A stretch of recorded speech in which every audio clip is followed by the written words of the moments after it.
Bonjour à toutes et tous, vous écoutez First Print, votre podcast comics de référence qui vient de se lancer et on se donne déjà rendez-vous pour un format Super Friends.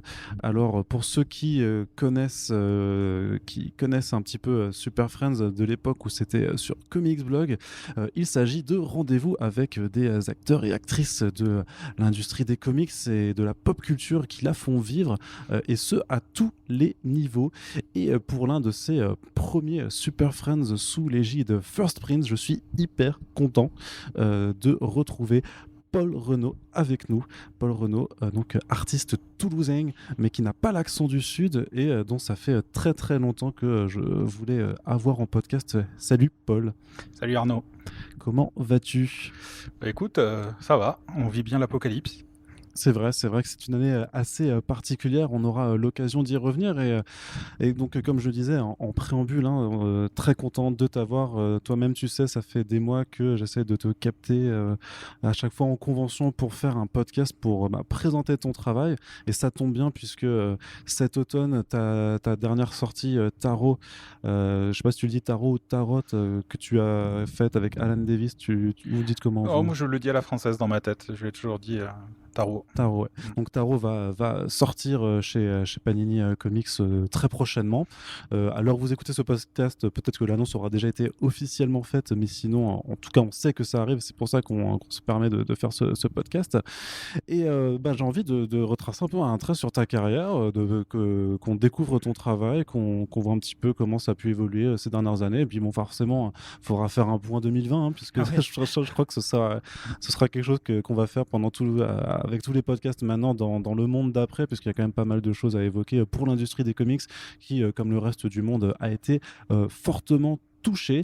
Et en tout cas, on est là, on est donc au mois de septembre à Toulouse, juste avant le salon PopCon, qui réussit a priori à faire son édition. Alors, vous écouterez ce podcast, l'édition sera passée, sauf si vraiment il nous arrive quelque chose d'horrible avant la fin de l'enregistrement de ce podcast. Et donc, je voulais juste placer un petit remerciement à PopCon qui nous permet du coup de faire cette émission et de nous retrouver. Donc, pour ceux qui ne te connaissent pas, j'ai envie de dire, comment Paul Renaud présenterait-il Paul Renaud ? Comme tu l'as dit, je suis toulousain déjà à la base, et j'ai commencé à dessiner un peu comme tout le monde, gamin, et de fil en aiguille en faisant des fanzines. Donc des magazines amateurs où je réalisais des petites BD de mon côté. Je faisais des interviews d'auteurs aussi, de gens connus. C'était quoi le nom du fanzine, tu te rappelles ou pas ? Blackout, ça s'appelait. Et c'était un groupe de Toulousains où on était tous fans de comics d'ailleurs, on était déjà à l'époque. Avec des grosses tendances ici comics, trucs d'horreur, noir et blanc. C'était vraiment le trip. Moi, j'étais absolument là-dedans parce que j'étais fan d'Al Williamson et Hollywood et tous ces gens-là. Donc, on faisait vraiment ce genre de trip. Et c'est comme ça que je me suis un peu fait connaître auprès des éditeurs franco-belges. Avec qui j'ai commencé à avoir des projets, notamment Soleil, où j'avais travaillé sur une BD, mais qui n'a pas abouti, comme beaucoup de projets chez Soleil à l'époque. Ce qui est une bonne chose, parce que j'étais pas du tout prêt, en fait. J'étais trop jeune et j'étais pas prêt stylistiquement à mener une série. Donc voilà. Donc, après cette expérience un peu foireuse, finalement, je me suis malgré moi redirigé vers les comics, qui était mon rêve depuis toujours, mais sans vraiment y croire. Ça s'est fait un peu par hasard, avec l'émergence des forums et d'internet, et notamment un acteur. Alors le vendeur des planches originales de Brian Hitch à l'époque, à qui j'ai commandé des pages, par curiosité, m'avait demandé ce que je faisais dans la vie. Donc je lui avais dit que je travaillais dans la BD, et il m'a demandé de voir, et il a tout de suite aimé. Il m'a commandé des commissions de Batman, des trucs comme ça. Donc c'est la première fois de ma vie que je faisais tout ça. Et c'est comme ça que ça a démarré, parce qu'il les a montrés en tant que collectionneur à d'autres collectionneurs qui m'ont commandé des dessins. Tous ces dessins atterrissaient sur des forums de fans américains de comics, jusqu'à ce que Frank Cho voit ça dessinateur déjà, donc il était déjà bien connu à l'époque. Et lui, il était pote avec le Bud Root qui faisait un comics indé un peu débile qui s'appelle Cavewoman. Il m'a fait faire des petites histoires là-dedans. J'ai fait des premiers comics et donc ça devait, je sais pas, en 2003, un truc comme ça. Et voilà quoi, c'est comme ça que ça a commencé. Et je crois qu'ensuite, je suis directement passé. C'est Rick Remender qui a vu des trucs là-dedans. À l'époque, il commençait lui aussi. Il avait sa série Fear Agent où il avait l'idée de faire des backups, des histoires courtes à la fin. Et il a demandé à tous les dessinateurs émergents qu'il voyait, dont il aimait le boulot, alors, Opeña, Raphaël Albuquerque, enfin, toute la team Remender, quoi, grosso modo. On a tous commencé en faisant des backups de Fear Agent. Et ça a été ma porte d'entrée. Marvel Donc a vu ça, tout le monde a vu ça, et voilà quoi. une double porte d'entrée, donc à la fois par la mafia des collectionneurs et par la mafia Remender Voilà, c'est ça. là-dedans. Mais justement, tu disais que ton rêve de gosse, c'était de faire des comics parce que alors tu fais partie de cette génération qui a lu donc Artima, Strange, ce genre de Strange choses. surtout, ouais, les revues Lug, j'étais fou de ça. Ouais. Je lisais vraiment assidûment. Je lisais en comparaison, je lisais très peu de BD franco-belge, à part les trucs de gamins comme tout le monde, hein, Tintin, Astérix, Spirou, tout ça, je lisais bien sûr, mais quand j'ai commencé à découvrir le format serial, tu vois, le format comics dans les revues, j'étais complètement fou de ça. Ma génération a été évidemment extrêmement marquée par les X-Men de Chris Claremont et John Byrne et compagnie, et puis d'un autre côté Miller et Daredevil et compagnie. Donc on a vraiment tous bouffé du super-héros par ces auteurs-là. Et en plus, je sais pas si c'est une chance, mais en tout cas, on a vécu une mutation, une maturation, on va dire, des super-héros, parce que les années 80 ont évidemment pris un tournant au niveau comics avec Alan Moore, Miller, Howard Chaykin et tous ces gens et les indés avec de Cerebus, Love and Rocket, tous ces trucs, c'était quand même fou de les voir grandir en même temps que nous on grandissait. Et donc il y avait vraiment aucune raison de lâcher ça, tu vois. Ça grandissait en même temps que nous, donc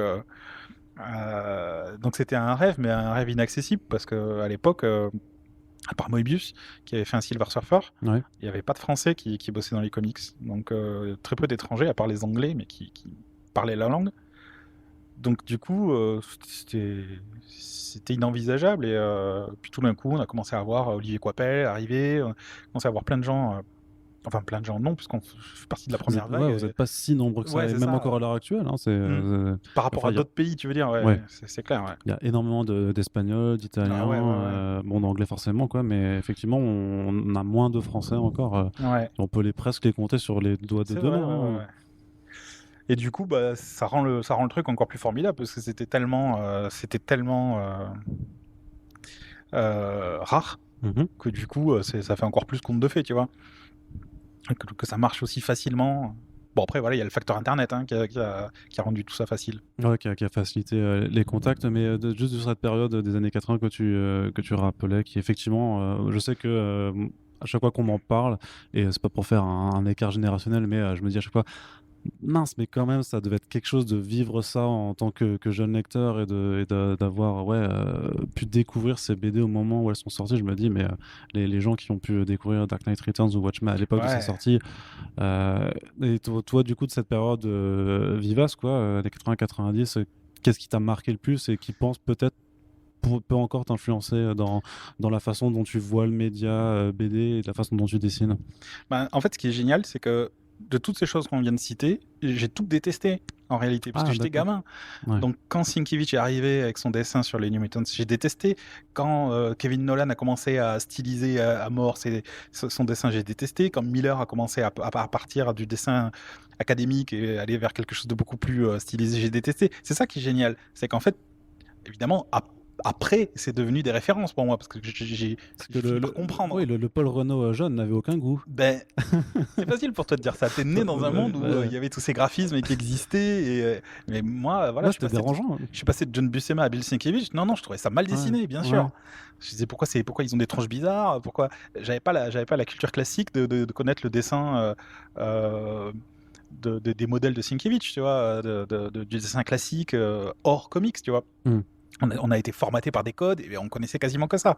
Les héritiers de Buscema, de Romita, enfin de Kirby évidemment, mais tu vois, de ce dessin hyper stigmatisant et ben du coup ça a été violent, mais dans le bon sens du terme, parce qu'au début tu détestes et puis après ça, tu finis par le comprendre avec tes propres mots, tu finis par comprendre que ça te fait ressentir des choses, déjà que tu le reconnais du premier coup d'œil, et ça a encore plus de valeur que quelque chose qu'on t'a montré, qu'on t'a montré du doigt, parce que tu as l'impression de l'avoir découvert toi-même. Tu te dis, je suis passé de détester ça à adorer ça, sans que personne m'explique pourquoi. Et ça fait des fondations, ça crée des fondations dans ta compréhension, y compris aujourd'hui où maintenant je me pose jamais de questions, tu vois. Je me souviens, on avait une discussion une fois où tu m'avais dit qu'est-ce que tu penses de ce truc-là. Je t'avais dit, je sais pas, demande-moi dans 2 ans, parce que pour l'instant j'en pense rien, mais ça veut pas dire que je serai pas fan dans 2 ans. Il faut le temps de le maturer, de se demander. Parce qu'après, bon, voilà,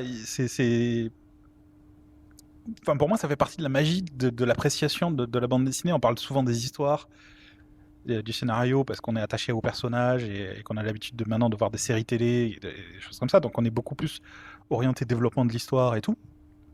Mais la BD, c'est pas ça. La BD, c'est vraiment une association entre le texte et l'image, et la relation sensuelle qu'on peut avoir avec du graphisme, émotionnel qu'on peut avoir avec le graphisme, ne s'explique pas complètement. C'est quand même beaucoup de ressenti. C'est assez difficile d'avoir le vocabulaire pour réussir à vraiment bien le définir, bien l'expliquer. Je sais que moi, quand je te parle de comics, c'est beaucoup plus dur de te parler du dessin parce qu'à part te dire, enfin, heureusement, il y a quand même d'autres termes, mais tu peux dire souvent oui, c'est beau, t'as des beaux cadrages, tout ça.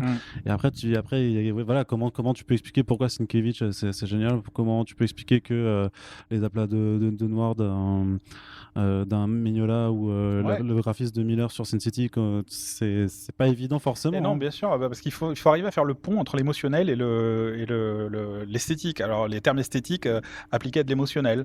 Pourtant, c'est que de ça. Il faut aller chercher dans le champ lexical de l'art, en fait, hein, de l'histoire de l'art, pour réussir à comprendre. Et c'est pour ça que c'est déstabilisant, parce que Sienkiewicz était quelqu'un qui était très en avance, qui s'intéressait à tous ces trucs-là, comme d'ailleurs son maître à l'époque, Neil Adams, qui était un illustrateur commercial. Mais justement, il avait des techniques d'illustrateur commercial classiques. Quand il a amené ça à la bande dessinée, bosser d'après photo, tous ces trucs-là, c'était révolutionnaire, parce que ça avait une patate incroyable, un sens du design de folie, toutes ces choses-là. Et donc ça a marqué parce que c'était extérieur à la au champ lexical, au vocabulaire de bande dessinée qu'on connaissait depuis quelques années. Avant, c'était beaucoup plus répandu chez les illustrateurs de strip comme Prince Vaillant et tous ces Flash Gordon et tout ça. C'était vraiment des grands illustrateurs qui bossaient de manière traditionnelle et académique. Après, ça s'est un petit peu perdu parce que l'industrie a des règles qui fait qu'il faut produire rapidement. Et donc, du coup, on a eu des gens qui ont, on va dire, customisé leur style, pardon, pour aller plus vite, quoi, pour répondre aux besoins de l'industrie. Et donc c'est intéressant de voir un mec comme Sienkiewicz arriver dans les années 80, qui lui a une culture classique à la fois d'illustrateur commercial, mais aussi de peintre contemporain, et qui a regardé un peu tout ça, et donc qui a explosé les codes narratifs et esthétiques des comics de Marvel, mais qui justement est devenu lui-même un maître et a nourri c'est une des nouvelles générations qu'on a pu avoir arrivé très très rapidement, tous les McKean et compagnie. Sans Sienkiewicz, je pense pas qu'ils seraient allés aussi loin, aussi vite, et tout ça, quoi. Donc c'était génial. Et du coup, moi en tant que gamin, quand j'ai vu du Klimt et des peintres comme ça, je me suis dit, ah oui, non, d'accord, je comprends maintenant. C'est là qu'il allait chercher ce genre d'influence, et ça t'ouvre à un univers un peu différent, et qui a des répercussions dans le monde réel. Pour moi, c'était ça, Sienkiewicz. Et après, tu te dis, mais attends, est-ce qu'il n'y en aurait pas d'autres, des mecs qui font ça? Et tu te rends compte qu'en fait, Howard Chaykin, c'était pareil. C'était un fan d'illustrateur de pulp, c'était un fan d'illustrateur commercial et tout.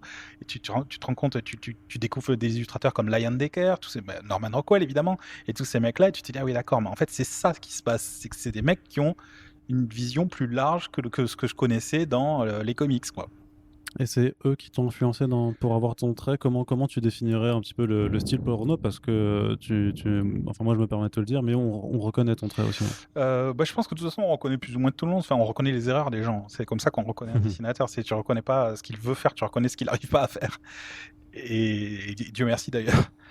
Et en fait, ben, avec les années, je me suis rendu compte que mon véhicule principal, en fait, mes envies principales, sont. Je suis pas à la recherche d'originalité réellement. Mon kiff, c'est quand même plus de suivre et de me mettre dans l'héritage de gens que j'aime vraiment beaucoup.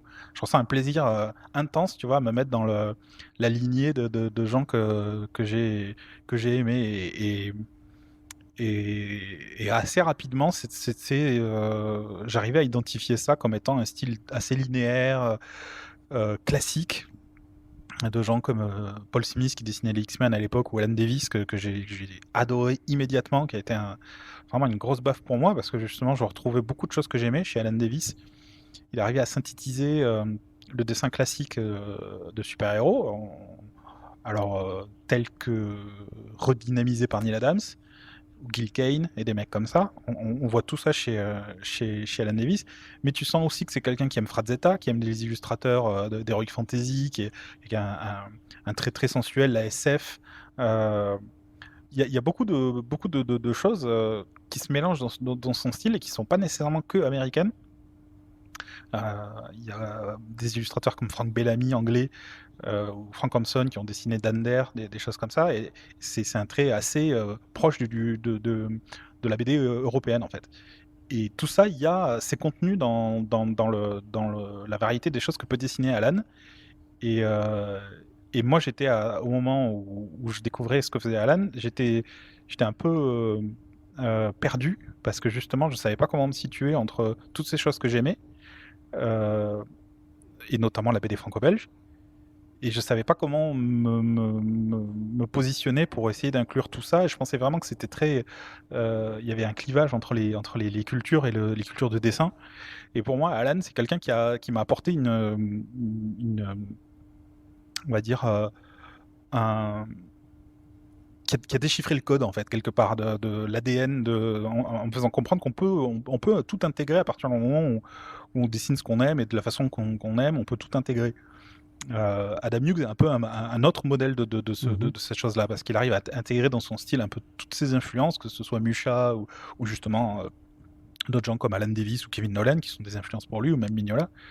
Et voilà, donc pour moi, il a été important parce que le naturel avec lequel il fait tout ça, et l'humour qu'il met dans son dessin, sa personnalité, je me suis rendu compte qu'il y avait une manière de se dessiner de façon universelle tout ce qu'on avait envie de faire.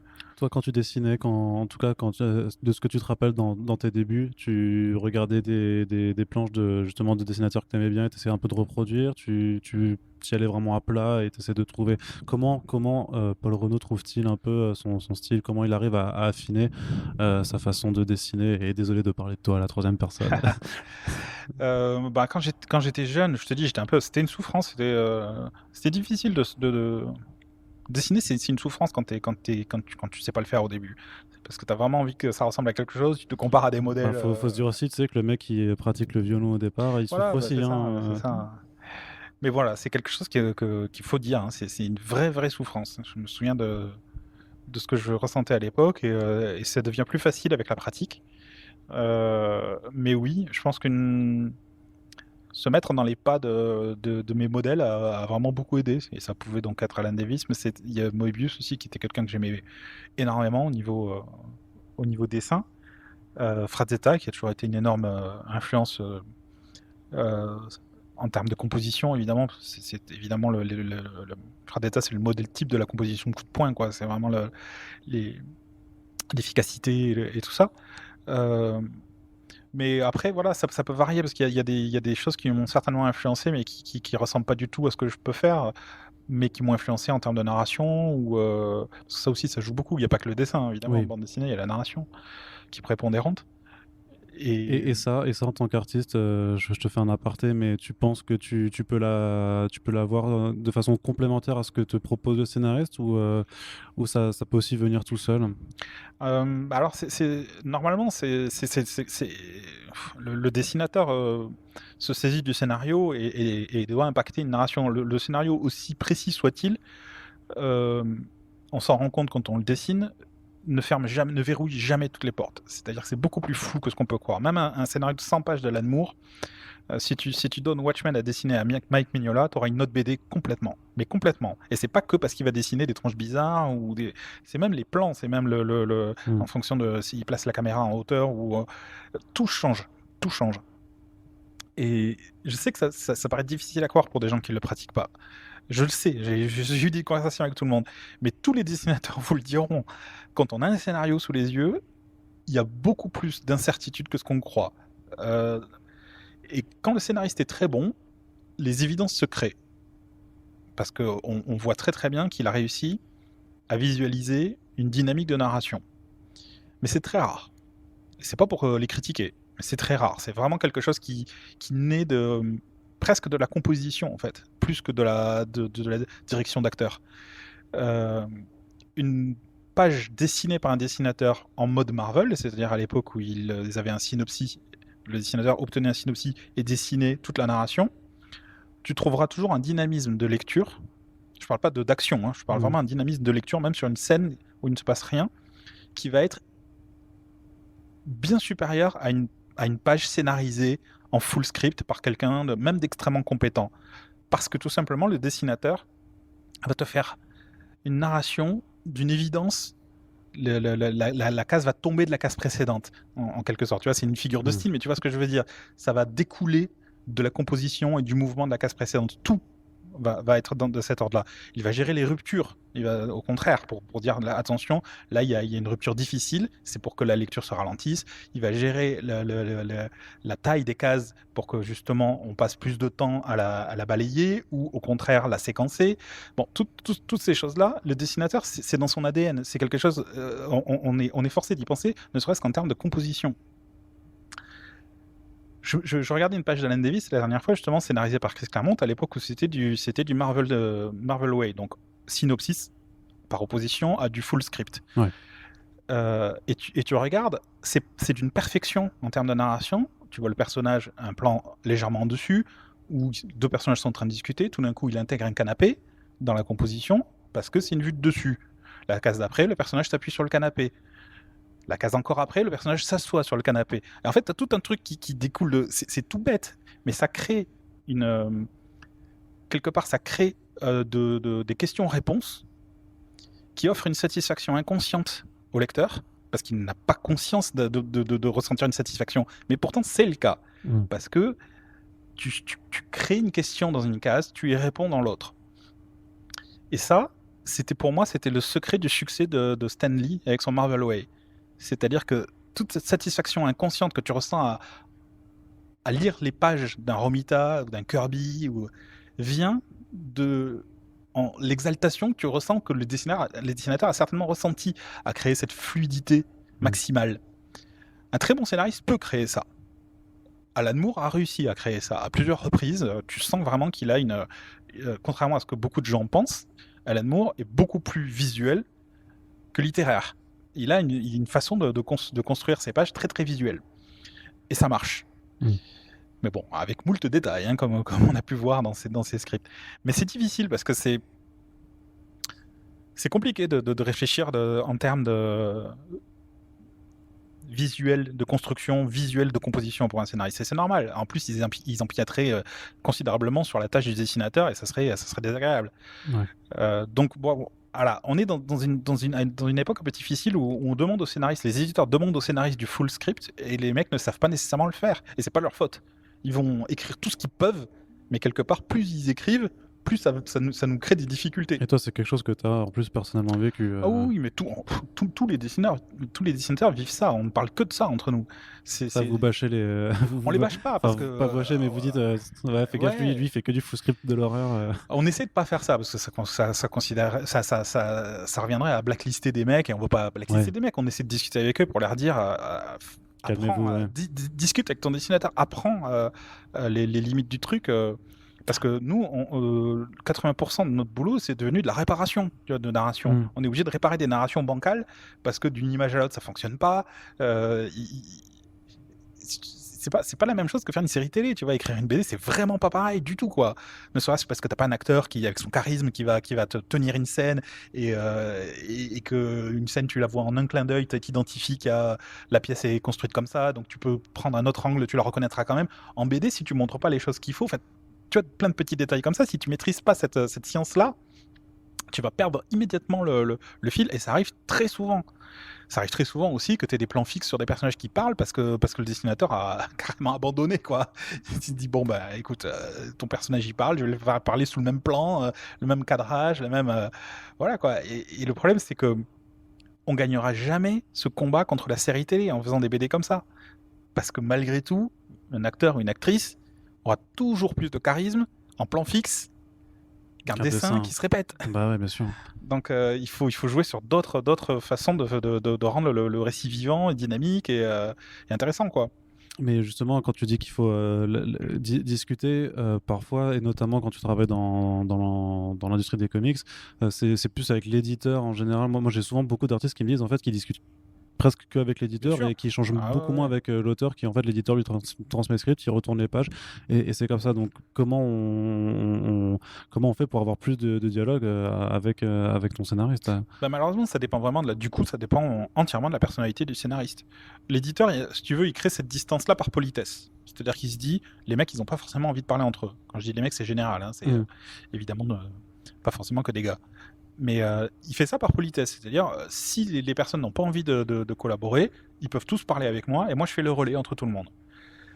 Donc généralement, quand les gens sont disposés à collaborer, ça se voit assez rapidement parce qu'on va commencer à se saluer dans des mails communs, discuter et j'ai toujours eu des expériences plutôt bonnes avec les scénaristes qui acceptent assez rapidement on va dire de retourner la politesse, de te demander ce que tu penses et si ça va, s'il n'y a pas de problème, voilà. Après, il y a carrément la classe mais c'est souvent des gens un peu plus âgés qui ont l'habitude de dealer avec les dessinateurs, genre Mark Waid, tu vois, par exemple. Alors lui, tout de suite, il te dit j'ai pas la prétention de faire ça mieux que toi, donc tu changes tout ce que tu veux, dis-moi si moi je dois changer des trucs.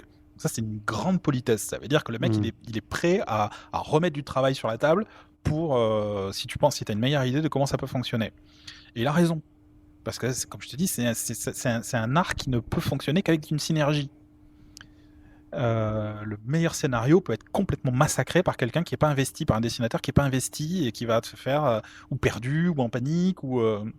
Donc un bon scénariste a tout intérêt à essayer d'investir son dessinateur, tu vois. Mais bon, après, il y a des cas où les mecs, ils ont plein de trucs à faire, ils sont pas dispo, et toi, tu te retrouves avec un scénar qui est scène d'exposition sur scène d'exposition sur scène d'exposition, où tu vois que le scénariste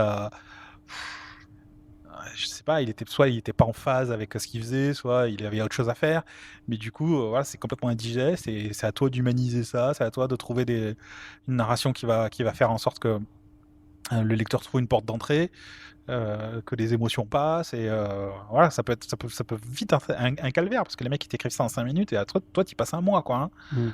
Ça peut vite devenir un calvaire. En plus, tu dois tenir le rythme mensuel. Ouais. En plus, t'as une injonction de temps qui est pas flexible du tout. Comment tu découpes ta journée quand tu es sur un truc régulier Je découpe rien du tout, mon pauvre. Je travaille tout le temps. Quand je suis sur un truc régulier, en général, je m'arrête pour manger et les besoins naturels, mais après, je pense qu'à ça, je fais que ça. C'est assez difficile, hein, le rythme de comics. Malgré tout, enfin, pour l'instant, donc là, tu es toujours dessinateur pour cette industrie, et je veux dire, alors on va aborder les changements de 2020 après, hein, bien entendu, on va faire que là, on est dans le monde d'avant encore, mais voilà, ça ne t'attire pas plus d'avoir un rythme plus posé, peut-être justement avec la production locale, de faire juste un 48 pages en 1 an et demi Ça m'a toujours plu, mais tu sais, c'est compliqué ce métier, parce que tu as toujours peur de dire non par superstition, que tu vois, si c'est la dernière fois qu'on te propose un truc ou quoi. Donc et puis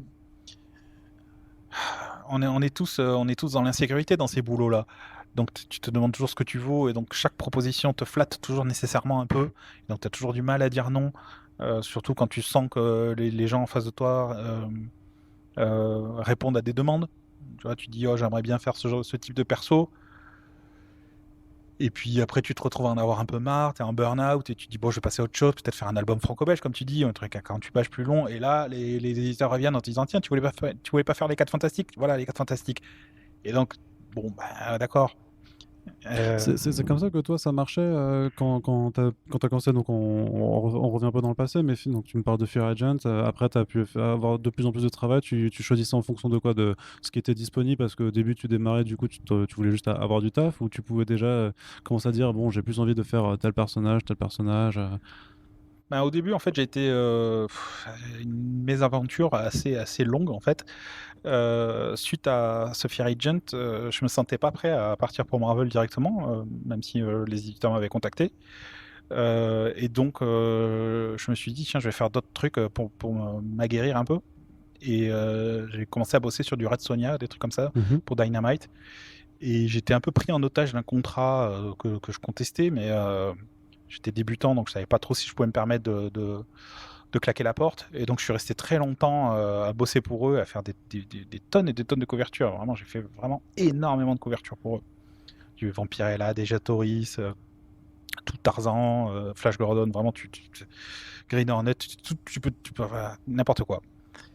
Et Mais t'es content quand même, non, non? non, je me sentais pas bien du tout, et j'étais très mécontent même du travail que je fournissais, parce que on va dire, pour une couverture je réussissais vraiment bien, il y en avait deux que j'étais obligé de faire dans des délais, et donc il y avait du déchet, quoi, et c'était difficile pour moi, parce que je venais juste de commencer, j'avais une bonne cote, tout le monde trouvait que enfin, tout le monde aimait mon travail, et j'avais l'impression de dévaluer un peu ça en Ouais. produisant trop et en faisant beaucoup qui n'étaient pas au niveau. Et en face, bon, j'aimais pas du tout la façon dont cet éditeur se comportait, en ne répondant pas aux questions, tu vois, toutes les questions qui auraient pu me permettre de m'émanciper, de me libérer, de partir, il répondait jamais. Donc je restais dans un flou juridique détestable. Bon, et finalement, j'ai claqué la porte au bout de 6 ans quand même, hein. Je suis Ouais. resté très longtemps. Bon, je faisais d'autres choses en même temps, hein. J'avais déjà commencé à faire des covers pour Marvel et tout, mais je pouvais pas m'investir dans un projet assez long. Et du coup, bon, bah, ça s'est terminé à coup d'avocat. Je suis parti, et à partir de là, je n'ai travaillé quasiment que pour Marvel. Euh, donc, hormis cette parenthèse, pour répondre à ta question, hormis cette parenthèse, oui, après, ça a été. Bah, j'ai eu la chance de commencer à travailler pour Tom Brevoort comme éditeur, qui est très haut placé dans Ouais. la hiérarchie des éditeurs Marvel. Et ça s'est très bien passé, d'emblée. Il m'a bien aimé, donc il m'a tout de suite accueilli dans son écurie à lui, et j'ai bossé depuis que pour des titres. Et ouais, ça se passe. Bah, on discute un petit peu à chaque projet. Donc il Et avait. plutôt des titres bien en vue en plus. Ouais, c'est Et plutôt la famille Vengeur, hmm. Captain America, tout ça, quoi, un peu crossover. Même le fait que tu connaissais déjà Rick Remender, c'est ce qui t'a permis d'aller par exemple sur le. Oui, c'est lui qui m'a fait débuter sur Uncanny Avengers. Hmm. Donc c'est lui qui m'a présenté à Tom Brevoort. D'accord, ouais. Euh, et j'ai fait le premier annuel, l'annuel numéro 1 de Uncanny Avengers. Et c'est ça qui a débuté ma relation avec. Parce que jusque-là, je faisais que des covers pour Marvel. Ouais. Bon, à part quelques petites pages. Mais là, c'est la première fois que j'ai fait vraiment un boulot complet. Alors c'était la pression. Quand tu as passé Grave. 6 ans, Oh enfin plus de là là, 6 ans à faire grave. des covers, là tu dis, bon, là c'est quand même une autre façon. Enfin, qu'est-ce que tu peux me dire d'ailleurs, un peu pour toi, la différence fondamentale en tant que dessinateur entre la cover et la planche, parce qu'ils n'ont pas du tout les mêmes buts. Non, pas du tout. Ouais. Bah déjà, je me suis chié dessus. Et, non, non, vraiment. Hein, j'en faisais tellement plus de pages que du coup, je me suis refoutu la pression comme à mes débuts. Et ça a été vraiment hyper difficile d'ailleurs. Heureusement qu'il y avait Eric derrière, parce que j'ai failli laisser tomber tout de suite.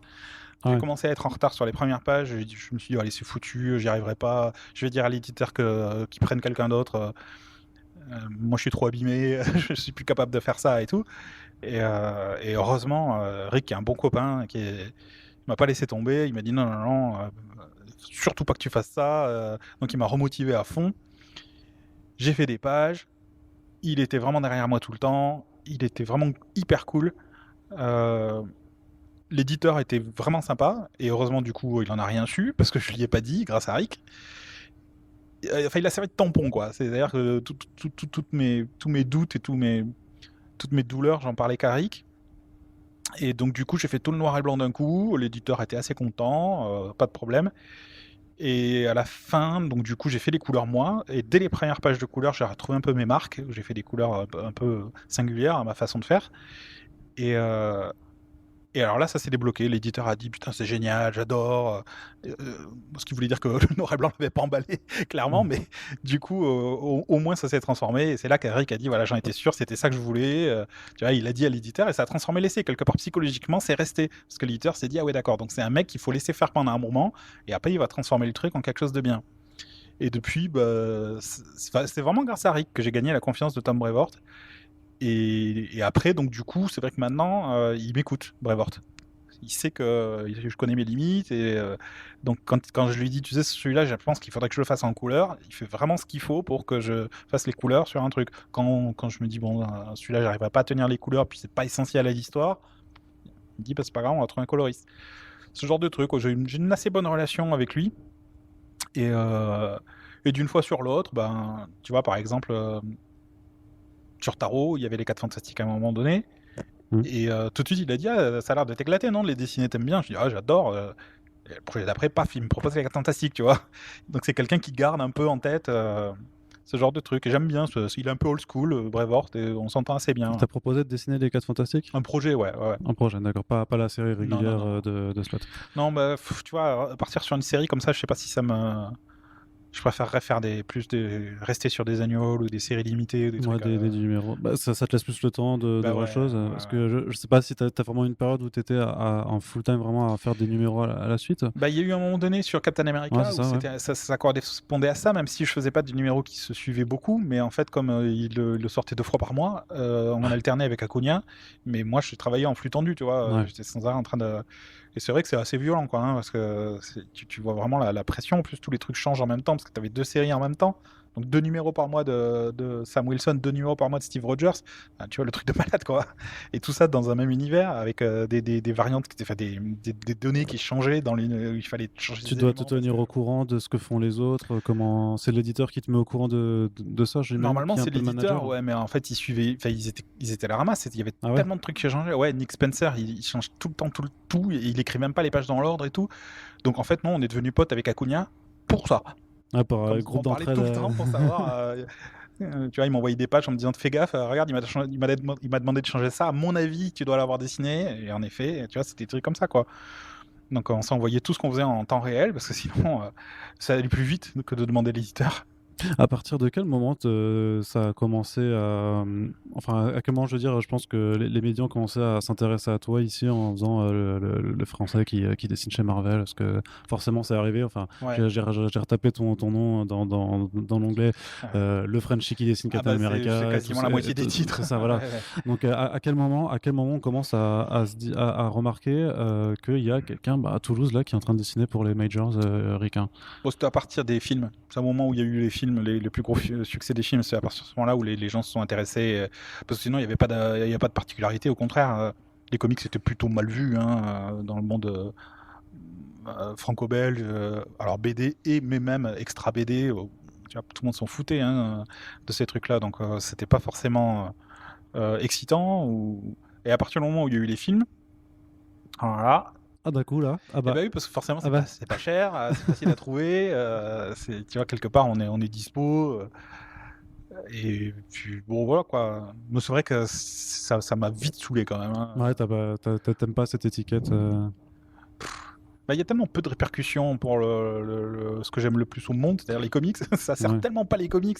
Ça amuse les gens qui ne s'intéressent pas aux comics, mais Ouais. alors les comics eux-mêmes, qu'est-ce que ça leur apporte, tu vois? Ouais. Donc bon. Puis après, est-ce qu'on peut dire que t'as un peu les nerfs parce que tu préfères être le Frenchie qui dessine chez DC, quelque part?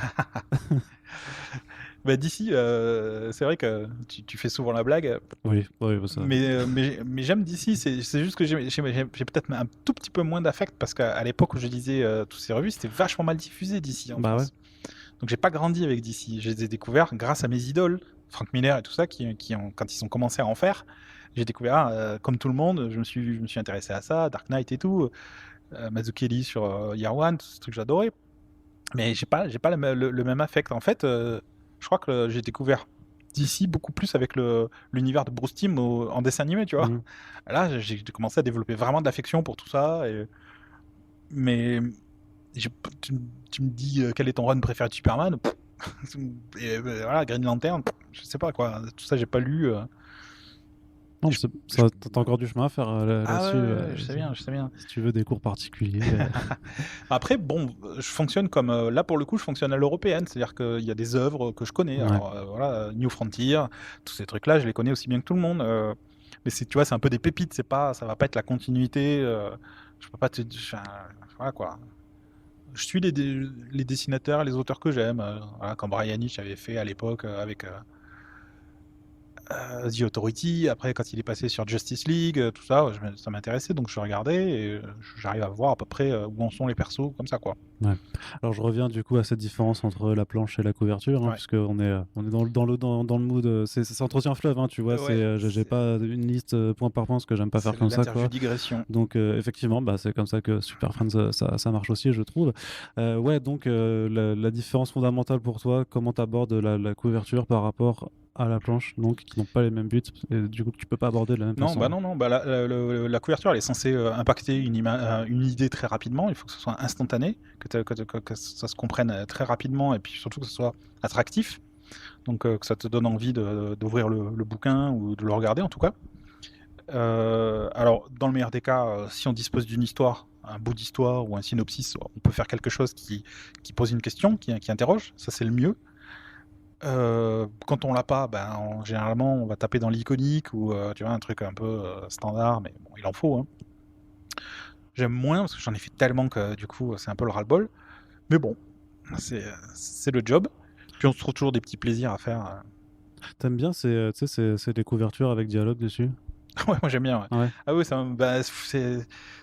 c'est souvent humoristique, donc bon, j'aime pas quand c'est sérieux, mais quand c'est humoristique, ça me fait bien poiler. Ouais, j'en fais le plus possible. Euh, je, je trouve ça rigolo. Justement, mon maître, encore une fois, Alan Davis, avait fait un run de couverture sur Excalibur qui était génial. Où toutes les couvertures avec Bull, elles étaient hilarantes, quoi. Il y a toujours un gag par couverture. Et avec le temps, c'est ce que je retiens le plus et c'est ce qui m'amuse le plus. Alors, on rentre tout de suite dans la narration, tu vois, on est tout de suite dans la blague. Donc, parce que sinon, bon, j'ai pas beaucoup de difficultés parce que après, je suis retombé dans les cordes Frazetta et tout, donc dans l'illustratif pur. Et ça, c'est un truc que je maîtrise, donc il n'y a pas de souci, mais bon, il y a quand même l'idée d'une répétition parce que tu vois, quand tu fais du super-héros, invariablement, tu vas te retrouver, quand t'as pas d'histoire, à faire le héros de face en mode défensif face à un ennemi invisible.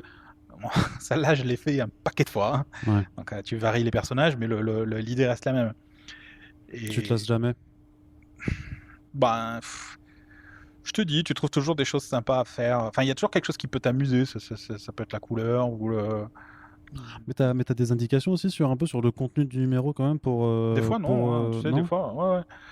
Ça dépend de l'éditeur, ça dépend de toutes les années où j'ai fait des trucs chez Dynamite pour non, j'avais rien du tout. Hein, Il te disait juste c'est Red Sonja, elle est jolie, dessine-la en mode guerrière et puis voilà. et encore, non, non, Ouais. là t'extrapoles, hein, c'est Red Sonja, tu sais qui c'est, donc dessine-la. Donc c'est à toi de dire bon, Red Sonja, c'est quand même une guerrière, donc elle est jamais en pose de soumission, c'est quelqu'un qui est toujours dans la provocation, donc c'est toi qui te crée ton propre machin. Ouais. Mais c'était difficile parce que j'ai fait 30 couvertures de Vampirella, une trentaine de Red Sonja, une trentaine de Deja Toris. Personnages qui sont relativement interchangeables. 30 à la suite en même temps, au bout d'un moment, c'est vraiment difficile. Hein. Alors, pour me trouver une identité en quelque sorte, et puis bon, c'était ma façon de voir les choses, l'idée que je me donnais pour faire ces héroïnes-là, c'était de se dire, pour jamais tomber dans le un peu trop d'objectification de la femme. L'idée, c'est de te dire, tu dessines comme si c'était toi, tu lui donnes la dignité au personnage comme si c'était toi. Donc, évidemment, elle est dignité, tout ça, mais il faut toujours qu'elle ait le regard assez droit, qu'elle regarde soit le lecteur, soit même dans des scènes, on va dire, sensuelles. Tu te dis, si tu la traites de la même façon que tu traiterais un personnage masculin, elle va sortir du lot de la pin-up et de tout ça. Même si tu fais de la pin-up. Et ça a assez bien marché, parce qu'il y a beaucoup de gens qui m'identifient facilement comme illustrateur de pin-up et qui suivent tous ces trucs-là. Et quand ils m'expliquent, ils me disent ouais, c'est toujours différent, ils savent pas ce que c'est. Moi, je sais ce que c'est. Hmm. C'est comme ça que j'ai réussi un peu à me démarquer. C'est-à-dire qu'elles ont toujours un côté, on va dire, euh, digne dans la mesure du possible, évidemment, mais même arrogant. J'essaie toujours de leur donner quand même voilà. Force de Et tu caractère. vois, tu es obligé de trouver des petites choses comme ça pour tuer la répétition et te sortir du truc. Et maintenant, bon, pour les héros Marvel, malgré la répétition, bon, bah, ça reste quand même des persos que j'ai adorés quand j'étais gamin, donc il y a quand même toujours ce plaisir. Voilà, si je dessine Captain America pour la millième fois, j'arrive quand même à accéder à mon émotion originale, tu vois, de gamin qui découvre ça, donc j'y arrive encore. C'est pour ça que je fais moins de choses pour DC, parce que ça serait plus difficile, et ça l'est. Tu vois, si tu me demandes de faire ce que j'ai fait, 5 couvertures pour Blue Beetle, bah, je vais vachement plus galérer. Parce Ouais. que pour moi, ça va être que du boulot. Il va pas y avoir Ouais, vraiment tu beaucoup de vas plaisir. pas, t'auras pas un rapport émotionnel à ce Non, voilà. personnage, t'auras moins cette chose-là. Mm. Ces dernières années, on t'avait plus trop vu parce que justement, tu étais en train de préparer ce projet avec Alan Davis. Juste avant, tu avais fait Rise of the Black Panther, Ouais. mais juste un seul numéro. Et donc après, c'était parce Deux. que deux, pardon. Ouais. Et après, du coup, c'est parce que tu étais donc sur Tarot, Ouais. Tarot, en train de le préparer. Comment t'en es venu à fomenter ce projet? En plus, du coup, avec Alan Davis. Donc, bah, on a déjà dit ce prénom 4-5 fois Ouais. avant. Donc, on comprend l'importance qu'il a pour toi et qu'est-ce que ça t'a fait du coup de pouvoir travailler aussi avec lui. Bah, c'était à ma demande.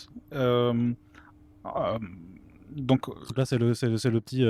Maintenant, quand je parle, on m'écoute, que tu as placé avant, qui a toute son importance sur l'élaboration de Tarot. Alors. ouais, en fait, pour moi, l'idée de faire du comics Marvel, c'est un peu l'expérience que je ressentais en tant que lecteur. Donc, et ce qui l'incarne le plus pour moi, c'est Alan Davis. Parce que tu vois, quand j'étais gamin, je voulais être Alan Davis. Et donc inconsciemment et maintenant très consciemment, l'idée c'est comment se rapprocher le plus de ça, en travaillant avec Alan Davis, tu vois, quelque part.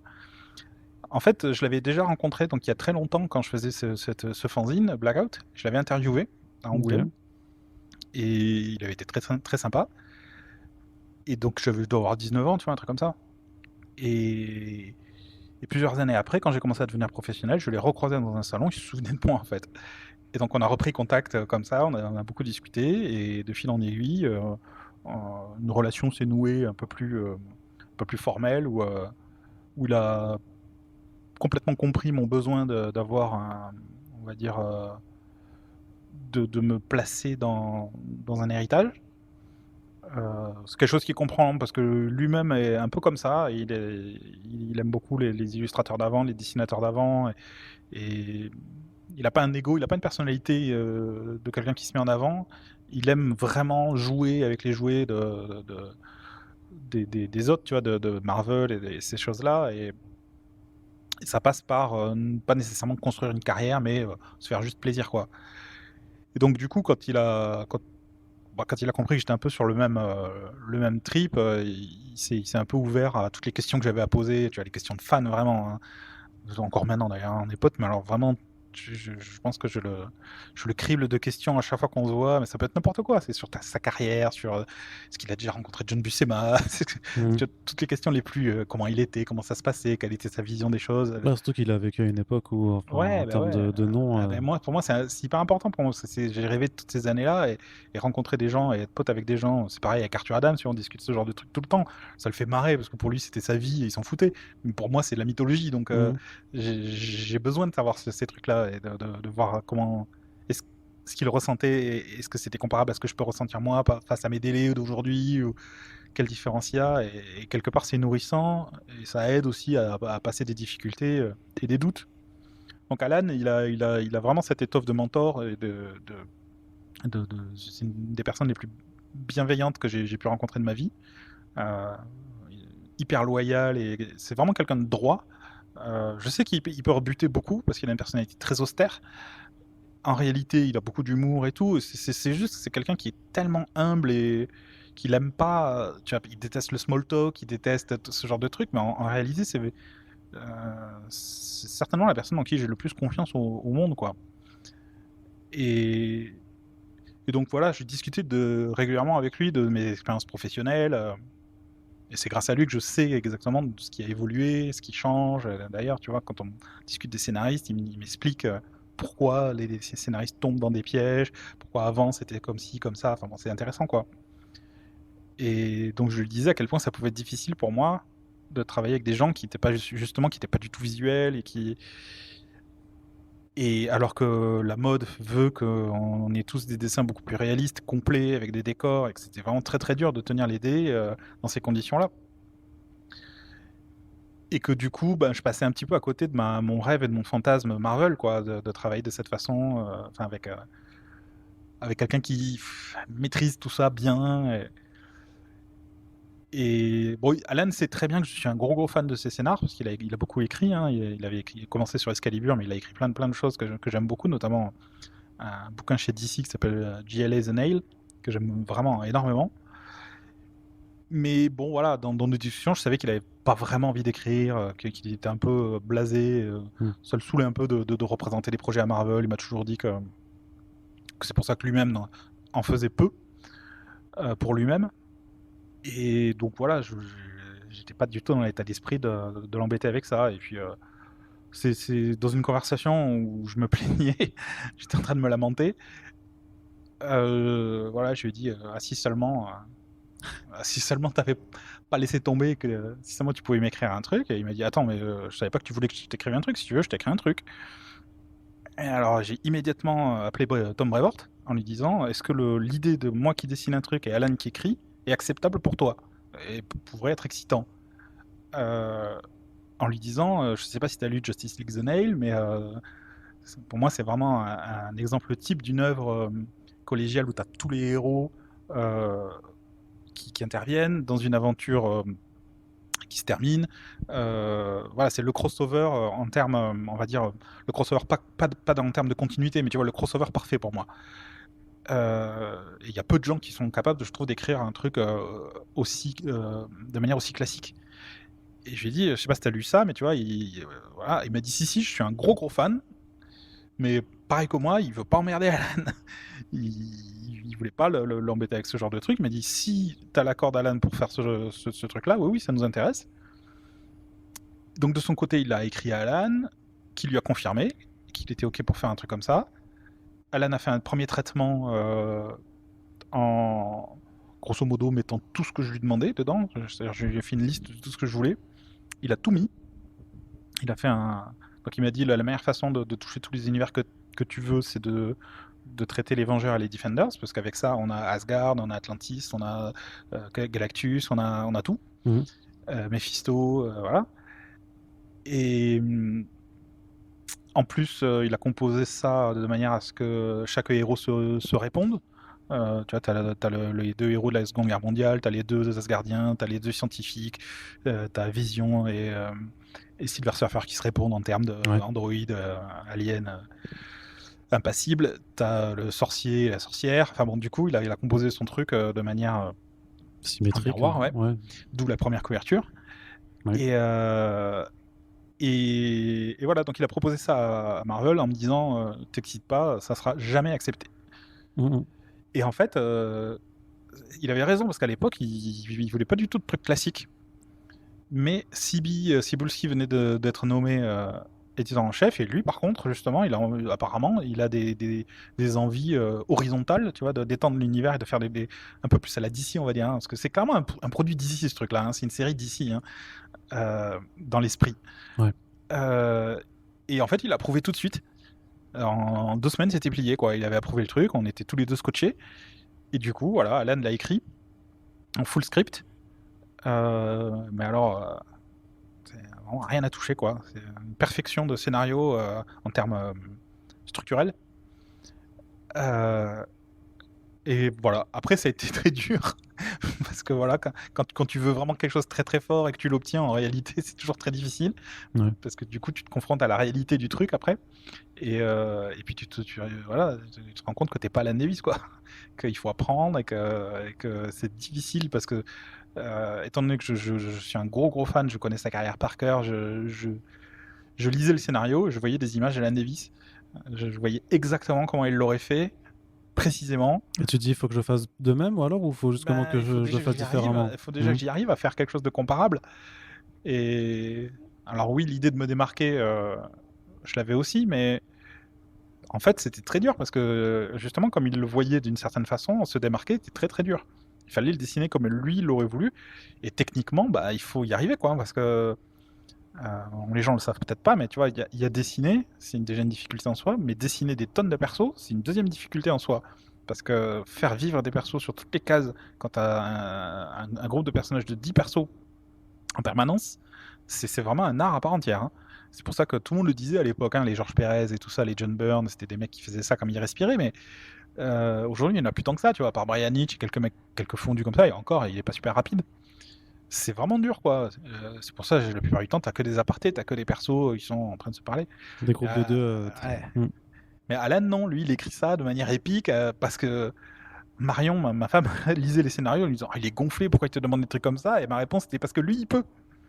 Non, il essaie pas de me coincer, c'est que c'est réellement quelque chose. Et puis quelque part, c'était toi qui lui avais demandé. Exactement. C'est toi qui lui as dit, je veux les Avengers, je veux les Defenders. Je veux un gros machin. Une tu lui as aussi dit, c'est toi qui voulais les personnages cartoon, Je lui ai dit que j'aimais ça dans Excalibur, ouais, que je voulais des trucs un peu délire comme dans Excalibur. Ouais. Et donc il a eu cette idée-là de faire. Je voulais pas particulièrement des personnages cartoon, j'étais même un peu réticent au début. Je lui ai dit, t'es sûr que ça va passer ça? Il m'a dit, mais on s'en fout. Lui, il est pas du tout dans cet état d'esprit, hein. Il m'a dit, ça a été approuvé, donc on fait ce qu'on veut maintenant.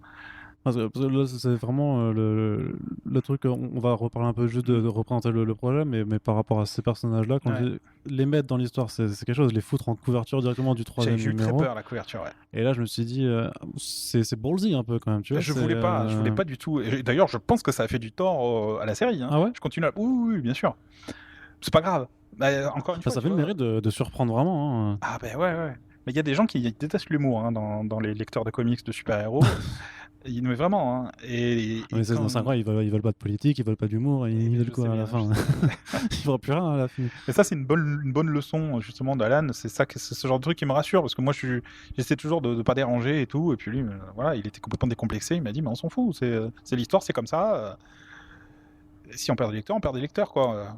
Et quelque part, il a raison. Si tu fais pas ça pour draguer tout le monde et je sais qu'il y a plein de gens que ça a déplu, surtout que les couvertures sont annoncées longtemps à l'avance maintenant. Donc moi je me disais, putain, les mecs ils sont en train d'acheter le numéro 1, ils vont voir la couverture numéro 3. Ouais, ils vont se dire, ah mince. Ils achètent un comics où ils espèrent que les mecs ils vont se mettre sur la gueule, ce qui n'est pas le cas en plus, ou très très peu. Et en réalité, voilà quoi, tout de suite ils vont voir des cartoons, ils vont voir Mighty Mouse. Bon. Mais je me suis dit, voilà quoi, c'est Alan et c'est lui qui a raison. Et de toute façon, voilà, j'étais disposé à faire ce qu'il voulait et c'était lui le capitaine, quoi. Donc, Et donc quand Alan Davis te propose le script à partir de tout ce que tu lui as... Enfin, tu as donné tous les ingrédients et te propose le script, c'est dès le départ, du coup, donc c'est cette histoire avec Diablo qui dispose d'un artefact magique qui lui permet de faire donc des cartes de tarot qui lui permettent de contrôler les personnages sur lesquels les personnages qui sont dessinés sur ces cartes. C'est ça, dans un premier temps. C'est ce qu'il croit, et en réalité, ça finit par modifier la réalité. C'est ça qu'il n'avait pas maîtrisé. Il croyait contrôler les personnages alors qu'il contrôle la réalité. Et c'est ça qui aboutit à, on va dire, une rupture des règles et du cosmos, quoi. Donc en fait, comme ce que j'aime toujours chez lui, chez Alan, c'est que ça commence très petit. Ça commence de manière anecdotique, comme un petit comics tradit des années 80. Et ça part dans une saga où tout l'univers Marvel en fait est impacté, et réellement impacté, puisqu'il est complètement transformé, avec une résolution, on va dire quasi méta, qui casse le cadre. Elle est complètement méta. En plus, tu t'amuses à plusieurs reprises en plus à jouer littéralement avec les éléments d'une planche de bande dessinée qui intervient du coup, mais dans le cadre de l'histoire. Oui, ça parle du comics, ça parle vraiment du comics en général. Mais ce que j'aime beaucoup chez Alan Davis, c'est en fait c'est cette façon hyper traditionnelle qu'il a d'écrire. Aujourd'hui, on est vraiment dans le gimmick de scénariste. Tu vois souvent des mecs avoir, on va dire, une écriture sarcastique. On commente et on se moque de ce sur quoi on écrit la plupart du temps. Alan Davis, il il écrit pour tout le monde. Ça peut être pour des enfants, pour des adultes, mais il se moque pas de ce qu'il fait. Il le fait sérieusement au premier degré. Et en ça, je trouve déjà, premièrement, ce qui est génial, c'est que ça offre la possibilité, ça libère totalement les enfants de se projeter dans l'histoire sans avoir quelque part un recul sarcastique. Parce que ce truc-là d'adulte, ça nous a été un petit peu amené, la mode, ça a un petit peu amené par Joss Whedon et ce genre de mec, que j'adore, hein, vraiment ça m'a beaucoup plu. Mais quelque part, d'être toujours dans la blague, de dire ouais, on se fait un clin d'œil, on sait où on sait ce que c'est. Sérieux, mais pas trop. Ben, le problème, c'est que quand t'es gamin, t'as vraiment besoin de t'investir complètement dans une histoire, absolument, pour t'évader totalement. C'est les seules périodes de ta vie où tu vas pouvoir le faire, quoi. Et j'ai l'impression que Marvel en général et DC et plein d'autres choses sont en train d'interdire aux gamins d'investir ces trucs-là. Aujourd'hui, on est obligé de faire des trucs pour les gamins maintenant. Ouais. Alors qu'à la base, c'est juste qu'on pouvait, tu peux parler à tout le monde. Il y a plein d'œuvres classiques qui ont toujours pu le faire, à commencer par Star Wars et tout ça. Tu peux complètement t'investir sans clin d'œil, sans regard sarcastique. Mais dans les comics, on a un peu perdu. Maintenant, c'est un peu la honte de lire des comics. Alors il faut attention, il faut que ce soit un peu malin, il faut que ce soit un peu... et ça, c'est... Je le comprends. Hein. C'est difficile de l'éviter. Et je sais pas si Alan l'a évité, parce qu'il y a plein de gens qui n'aiment pas ce qu'il a fait, qui trouvent ça trop classique et trop, quelque part, enfantin. Mais c'est comme ça, c'est ce qu'on voulait. Et moi, j'aime vraiment cette qualité dans la BD, c'est que ça peut commencer à être naïf. Et en réalité, je faisais le commentaire, la plupart des médias américains, des mecs qui l'ont chroniqué, sont tombés dans le panneau. Ils ont cru que c'était un truc écrit dans la façon des années 80 et que c'était nul et que c'était complètement standard et que ça n'avait aucun intérêt et tout. Et ils n'ont pas du tout compris qu'en fait, on parlait de ça justement, qu'au bout d'un moment, ça se complexifie et que ça devient... Bah, si tu t'arrêtes juste au premier numéro, oui, tu loupes quand même énormément de choses parce que ça a le mérite. Donc, c'est une mini-série en 4. Ouais. Ça a le mérite d'aborder énormément de choses que parfois des séries régulières ne prennent même pas le temps de le faire, même sur ces numéros. Ouais. Et puis même moi, hein, honnêtement, en lisant le scénario, dans le 4e, je me suis rendu compte qu'il y avait des trucs que j'avais pas compris et que je comprenais au 4e, hein, que c'était beaucoup plus subtil. En fait, il s'est vraiment pris la tête pour écrire ça au niveau structurel, ça fonctionne super bien. Et ce que j'adore chez lui, c'est qu'il y a des résolutions intelligentes. Il y a toujours, ça passe jamais vers une résolution de conflit. C'est toujours le truc où ça monte. Et en fait, tu vois, un peu comme ces histoires qu'on lisait quand on était gamin, ou ces dessins animés quand c'est bien écrit, quand c'est bien foutu, tu peux trouver une façon de désamorcer le machin sans prendre les gens pour des cons, de manière un peu maligne, quoi. Tu vois, un bon Superman, c'est pas un Superman qui finit par ratatiner la tronche de son ennemi. C'est une histoire où il faut se casser la tête pour trouver quelque chose qui est un vrai challenge pour lui et qu'il arrive à dominer, qu'il arrive à finir par vaincre parce qu'il est plus malin, parce qu'il trouve une faille dans le truc, tu vois. Bah, c'est ça un scénariste, quoi. Hein. C'est vraiment ça. Hein.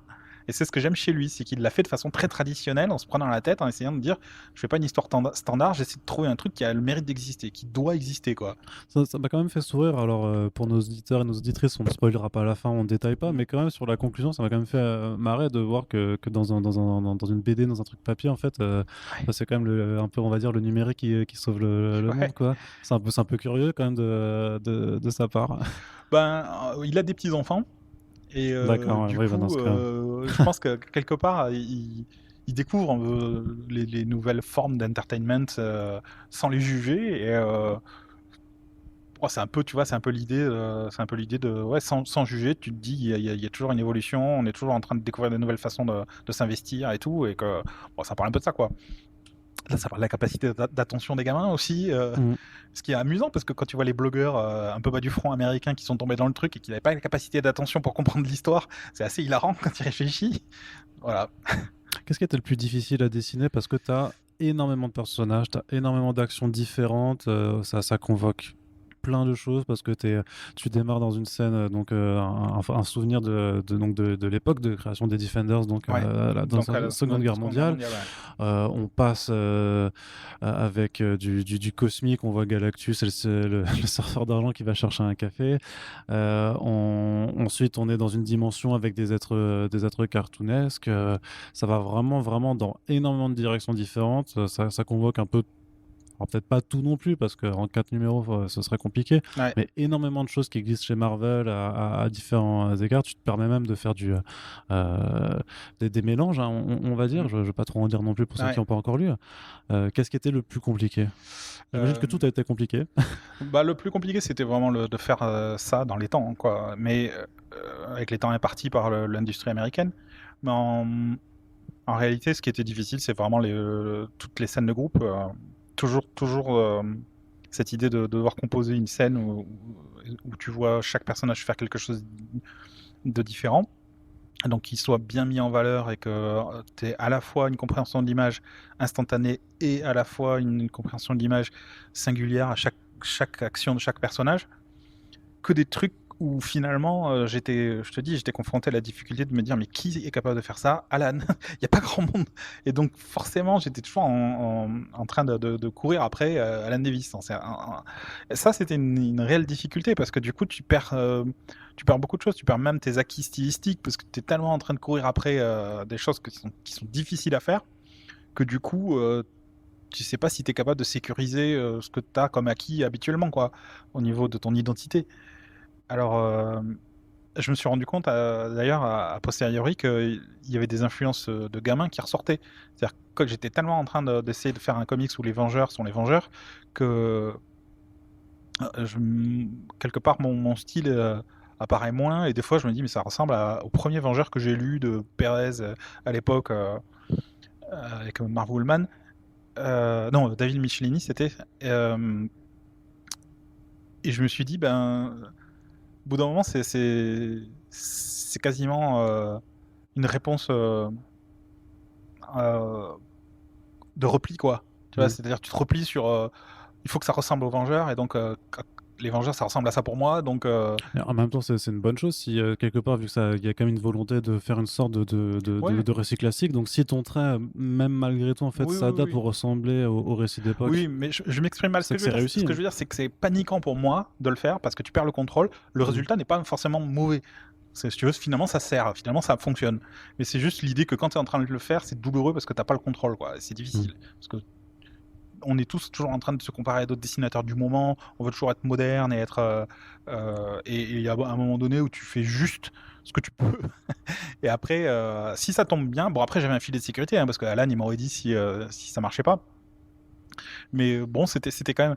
Je te dis, c'est une expérience marrante parce que c'est vraiment quelque chose que j'ai voulu très, très, très fort et, Et que tu as fini par avoir. et que j'ai fini par avoir. Et donc, avec tous les doutes et l'effacement que ça demande, tu t'effaces complètement et tu te dis, putain, c'est effrayant, quoi, quelque part, de s'effacer à ce point. Est-ce que tu considères ça que c'est quand même un peu ton, limite ton propre, creator own de chez Marvel, un petit peu? Non, pas du tout. Non? Non, je le vois pas du tout comme ça parce que c'est tellement. euh, Parce que c'est quand même ton envie, un c'est peu ton mon envie, projet et tout ça, donc mais c'est quelque part, c'est mon envie, c'est mon besoin et à la fois, c'est ce qui me ressemble certainement le moins de tout ce que j'ai pu faire, quoi. Donc d'accord. c'est assez on va dire, c'est Tu as des sentiments contradictoires, du coup, envers ce projet non, maintenant je suis qu'il est content de l'avoir terminé? fait, j'adore, je suis vraiment content de l'avoir fait et tout, mais je le vois plus presque comme un truc de lecteur, comme, maintenant je le vois exister et je me dis, je pense que j'aurais été hyper fier et hyper content quand j'étais plus jeune d'avoir fait ce truc-là et d'avoir réussi à faire ce truc-là. Après, heu, c'est pas quelque chose que, je sais pas comment le dire, c'est pas quelque chose que j'ai maîtrisé complètement, c'est quelque chose que j'ai réussi à faire et j'ai réussi à le faire comme il fallait qu'il soit. Mais c'est pas nécessairement, comme ça que je ferais un projet en perso, Mmh. seul dans mon coin, ça ressemblerait pas nécessairement à ça, même techniquement. Je me suis vraiment amusé et j'ai vraiment voulu, être quelqu'un, quoi, en faisant ce truc-là, et qui fait partie de moi. C'est un de mes buts dans la vie et tout, mais et quelque part, après maintenant, tu vois, c'est un peu bizarre parce que je me dis: «Je l'ai fait» et je sais plus si j'ai vraiment encore, super envie, ça comblait en fait un fantasme et maintenant je suis plutôt dans l'esprit de passer à autre chose et si Alan me reproposait un truc de ce type-là, peut-être que je le ferais, mais avec quelqu'un d'autre ou heu, parce que c'est qu'une partie de moi quand même. C'est pas Mm. vraiment l'aboutissement. Tu vois, je suis pas Alan malgré tout, tu vois, quelque part. Malgré toute la passion et l'admiration et le. Tu vois ce que je veux dire? Ouais, mais c'est pas, enfin, de façon très imagée, c'est pas encore ton Watchmen, quoi. On n'a pas encore découvert tout ce que Paul Renault était capable de faire juste par tarot. T'as Ouais, encore. c'est un exercice de Puis bon, style. enfin, sauf si Ouais. tu décides parce que t'en as marre et tout ça, mais bon, ta carrière, t'es qu'à la moitié du chemin, peut-être. Hein. Ben, ouais, je me pose pas vraiment ce genre de questions dans ces termes-là, mais je Donc, sais que, t'as quand même encore des choses à montrer. disons que, ouais, Enfin, je j'espère pense que que tous les que t'as encore envie de montrer. oui, mais j'ai encore envie. Mais ce que j'essaie de te dire, c'est on est toujours mu par deux choses. Quelque part, continuer sa voix et s'affiner, se trouver qui on est. Tu vois, c'est en art, mais c'est en tout, tu vois, quelque part.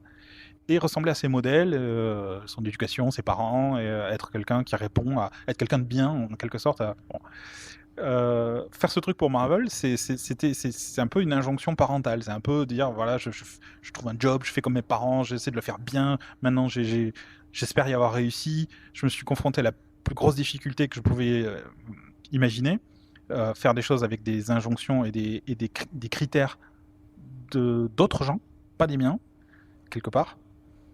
Parce que je sais que c'est ça que j'aurais aimé, et c'est ça que j'aime lire, et c'est ça que voilà. Donc je me suis foutu dans ce truc-là comme quelqu'un qui va faire une performance sportive et y arriver et tout ça.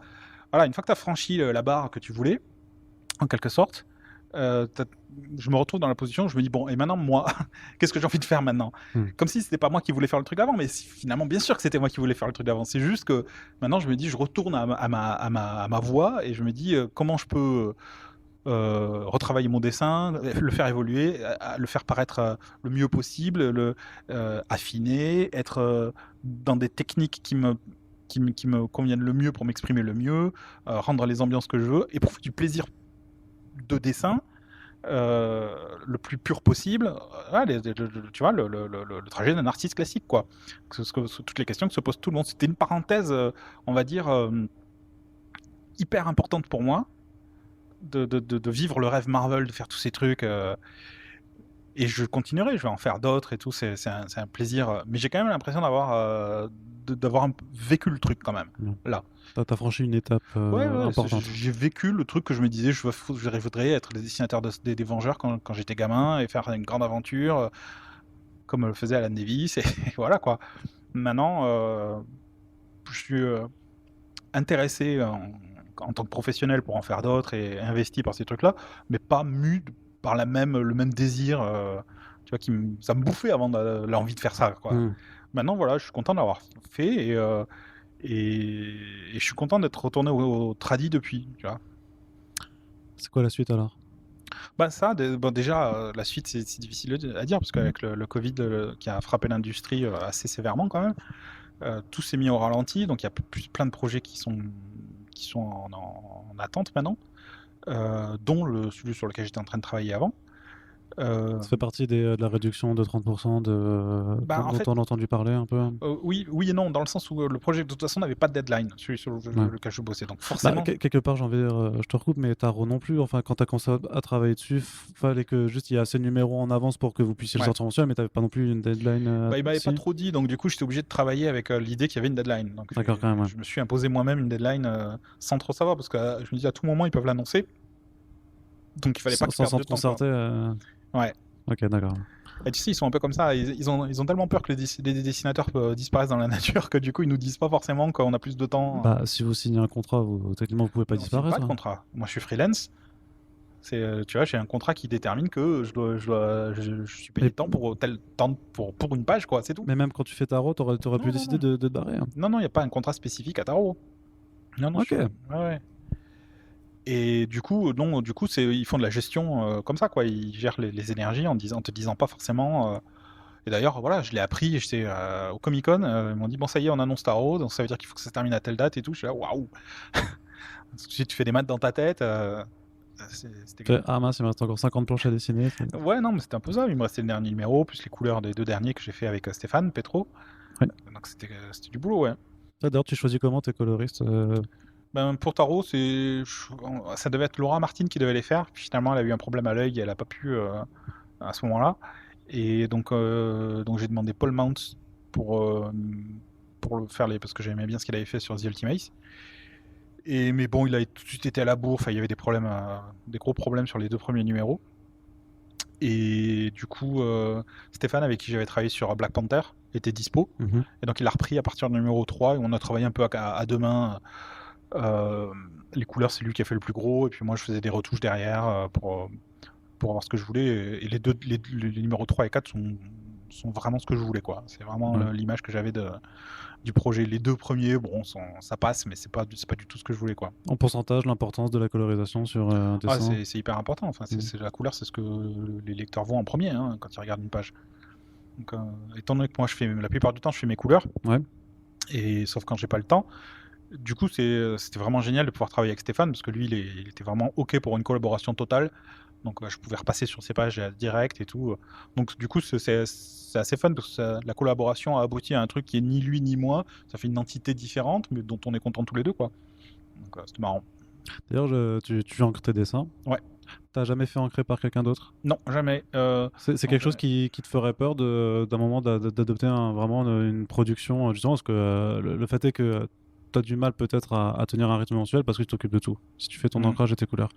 Et ça, c'est quelque chose que tu devrais faire, de juste laisser tes crayonnés puis laisser 2 autres personnes non, gérer je pense le pas. reste. Je pense pas que je pourrais laisser. En fait, je suis pas un. J'ai besoin de finaliser quand même le truc moi-même, parce que ça prend forme vraiment au moment de l'ancrage. J'encre pas des trucs super finis, j'encre des layouts plus ou moins. Je fais mon dessin, mais c'est très ouvert. Et après, je finis complètement à l'encre moi-même. Je filerais ça à un encreur, il faudrait que je fasse des dessins complètement finis, et du coup, ça serait probablement utilisable. Tu pourrais directement imprimer d'après les crayonnés, quoi. Donc, je vois pas trop l'intérêt. Je pourrais le faire, mais plus pour des collaborations. Tu vois, si j'ai envie d'avoir une collaboration avec un mec que j'admire. Et là, c'est pour le jeu d'avoir un mec qui vient apporter sa personnalité. Sienkiewicz t'encre. Ouais, voilà, ou Klaus Johnson, ou Kevin Nolan, ou plein de mecs que j'adore comme ça, ou même Mark Farmer qui encre Alan Davis. Encore une fois, tu vois les vieux fantasmes. Des mecs comme ça me plairait, mais pour avoir une vraie collaboration, pas pour avoir un mec qui finit mon boulot, quoi. Ouais. Donc je disais What's Next, et tu me parlais justement du Covid. C'est quand même le point 2020 qui aura lieu un peu dans tous les podcasts cette année, je pense. Qu'est-ce que ça a changé pour toi? Qu'est-ce que tu ressens par rapport à la situation justement de l'industrie du comic book, et même peut-être de la BD aussi, parce que tout le monde est touché aussi en France, mais... Ouais, c'est certain que ça a été compliqué pour tout le monde. Bon, les éditeurs, a fortiori quand tu travailles pour les Américains, parce que étant donné que la crise est très très mal gérée aux États-Unis, c'est peu de le dire. Du coup, ils sont beaucoup plus impactés. Eux, c'est une hécatombe là-bas. Donc du coup, un éditeur qui est à New York, à l'épicentre, c'est catastrophique, quoi. Alors ils sont rapidement mis à télétravailler, à mettre la plupart des éditeurs. Alors il restait que les éditeurs en chef, c'est-à-dire chaque tête de série. Mais tous les assistants ont été mis en congé non payé. Et donc ça, ils ont réduit la production, ils ont maintenu que les séries principales et quelques trucs comme ça. Moi, ma série, elle avait pas de deadline, c'est-à-dire qu'elle était le projet sur lequel j'étais, techniquement sur lequel je suis, déjà à la base, on me l'avait filé en disant on te dira quand on le programme, mais vas-y, bosse dessus, quoi. Quand il s'est passé ça, évidemment, Brevort, il m'a appelé en me disant tu te doutes bien que c'est un des premiers trucs qu'on va arrêter. Déjà qu'ils arrêtaient des machins en mensuel, celui-là qui était même pas programmé. Donc j'ai très bien compris, évidemment. Je lui ai dit. T'as pas retravaillé dessus depuis encore? Non. Okay. J'aurais pu, tu vois, ça m'a traversé. Non, mais on t'a pas demandé. Mais on t'a pas demandé non, j'avais juste commencé en plus. J'avais à peine commencé. Mais non. Et en plus, tu vois, je suis pas exclusif pour Marvel, donc ils ont un devoir de maintenir en activité les mecs qui sont exclusifs, ce qui est normal. Enfin, les auteurs qui sont exclusifs, puisque. Sinon, eux, ils perdent tous leurs revenus. Ils peuvent pas aller en chercher ailleurs. Voilà, exactement. Donc je comprenais très bien qu'ils mettent d'autres dessinateurs au boulot et tout, et que moi je passe après, parce que j'ai d'autres façons de gagner des sous, quoi. Donc voilà. Depuis, ils m'ont fait faire une cover ou deux, des trucs comme ça, et à chaque fois en me disant on est vraiment désolé, on peut pas relancer le truc. Je leur dis mais il y a aucun problème. J'ai plein de trucs à faire de mon côté, donc je suis pas pressé. Et d'ailleurs, j'espère qu'ils me préviendront à l'avance avant de relancer le truc.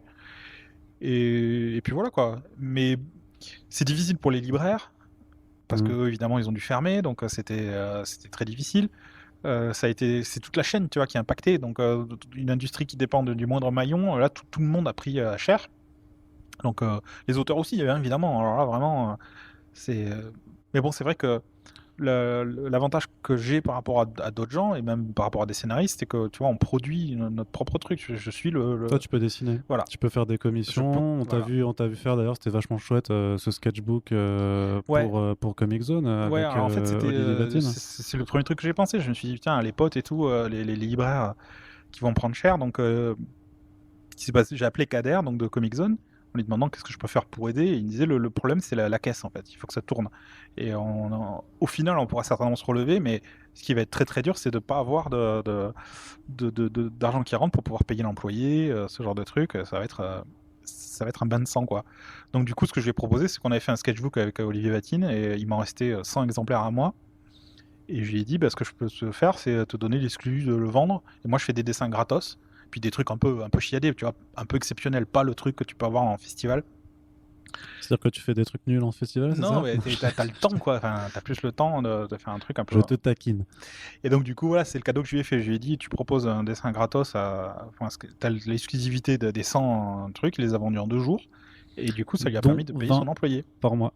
Ah oui, c'est vrai. Ouais, j'avais regardé, j'avais pu voir.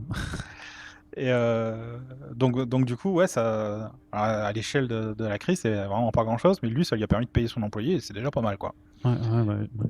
Et en plus, je pense que ça a contribué à créer un peu de la com sur ce qui se passait, et de dire qu'il faut continuer à aider les libraires et commander des trucs. C'est quelque chose, faudra limite faire une autre émission sur, et j'en ferai une, de toute façon, plus tard, mais parce que on n'a pas encore le recul aussi pour te voir. Là, je te demande à l'instant T comment c'est pour toi ton ressenti, mais il faudra refaire des bilans au fur et à mesure. Mais ça a quand même permis de voir d'une certaine façon les initiatives. Alors, pas forcément toutes bonnes pour l'industrie ou pas forcément toutes joyeuses, mais en tout cas en France, il y a eu votre sketchbook. On a pu voir le Garde républicain de Thierry Mornay aussi, qui avait une édition spéciale. Il y a eu quand même, je crois, beaucoup de... Enfin, j'ai l'impression, dans notre petite communauté en tout cas, que très rapidement on a compris que l'enjeu c'était soutenir les éditeurs, soutenir les libraires. Créer du contenu pour qu'eux ils continuent à le faire circuler, quoi. Voilà, précommander au pire, mais vraiment de dire vraiment vous êtes là. Je crois que le FCBD, c'est bien qu'il ait pu se faire, en tout cas le FCBD France, et pu se faire. Enfin, j'espère en tout cas que ça a contribué. En tout cas, je sais que moi je suis chez un libraire ce jour-là, il m'a dit effectivement que par rapport à la reprise, en une journée, il faisait ça lui a fait les chiffres complets des 2 dernières semaines. Donc, ouais, j'espère que ça va. J'ai des bons retours de beaucoup de libraires qui me disent que ça va, que depuis qu'ils ont réouvert, les gens consomment et tout. Et je pense que ça n'a pas nécessairement été catastrophique autant qu'on le craignait pour beaucoup de gens en France. En revanche, aux États-Unis, par contre, c'est une boucherie. Ah, par contre, c'est pas pareil. T'as des nouvelles un petit peu de... Il y a plein de trucs qui ferment, il y a plein de boutiques qui ferment aux États-Unis. Je pense que c'est pas le même système. Ça va être compliqué. Et d'ailleurs, on a pu voir DC qui prenait des décisions assez drastiques. Ouais.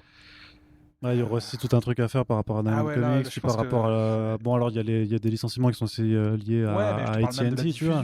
Mais la diffusion, c'est en train de muter à vitesse grand V. Je me demande si on n'est pas en train de vivre les derniers jours ce qu'ils appellent le direct market, tu vois. Que les éditeurs envoient directement des trucs à des libraires. Je pense qu'ils sont en train de muter rapidement vers... On fait des TPB et des produits limités à envoyer à des libraires, à des Barnes Noble et Amazon, quoi. Alors, je ne partage pas ce point de vue parce qu'il est extrêmement flippant. même si c'est vrai que dans plein d'autres podcasts, j'ai souvent dit que effectivement le single c'était de moins en moins forcément le vecteur et tout. Cela dit, tu vois qu'il y a d'autres initiatives avec pas mal de Kickstarter aussi qui sont faits, des choses de financement participatif. Est-ce que ça fait partie aussi, par exemple, des projets grave, que tu pourrais avoir en tête? En fait, ce qui s'est passé, c'est que du coup, comme tu disais, je me suis mis à faire des commissions, je me suis mis à faire des trucs, et j'ai pris un pied fou à revenir au tradi, parce que je bossais en numérique pour des questions de délai sur mes comics Marvel. Et là, du coup, tout d'un coup, j'avais plus de temps, donc je me suis sorti mon papier et tout, avec mes marqueurs au Copic, et j'ai pris un pied fou, quoi, à revenir au dessin tradi.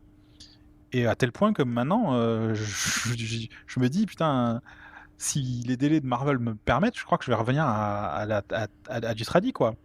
J'ai vraiment envie, et en plus, je trouve que mon dessin, je le retrouve plus, quoi. Je retrouve plus mon identité et ce que Ah, j'avais un peu perdu avec les délais. c'est quelque chose dans le simple fait d'avoir le toucher directement du Ouais, papier, bah ouais. quelque chose En comme ça. fait, il y a plein de trucs qui se passent quand tu dessines sur papier. Déjà, tu passes plus de temps sur la feuille, et donc tu as plus de décisions qui sont impliquées tout d'un coup, alors que en numérique, je me dis, bon voilà, ça c'est fait, ça c'est fini, je vais vite, tu vois, parce qu'il faut vraiment valider les trucs très rapidement.